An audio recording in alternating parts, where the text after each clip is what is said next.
Районда 63 крестьян фермер хуҗалыгы бар. Шуларның 48-се терлекчелек белән шөгыльләнә. 23 фермер төрле грантлар алу буенча дәүләт программаларында катнашкан. Әмма бүгенге көндә сөткә бәяләрнең төшүе, үзләре җитештергән авыл хуҗалыгы продукциясен сату фермерларга кыенлыклар тудыра.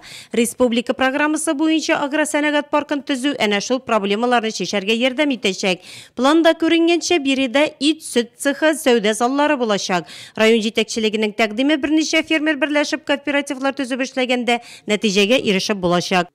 Создать систему райко, как раньше это было.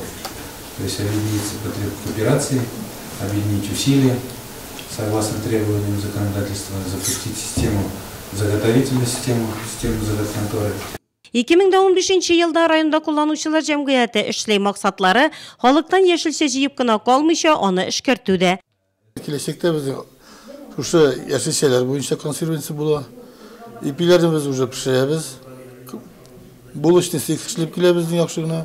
Без шушылар аркасында шушыларны эшкәртеп үзебезгә алабыз файда.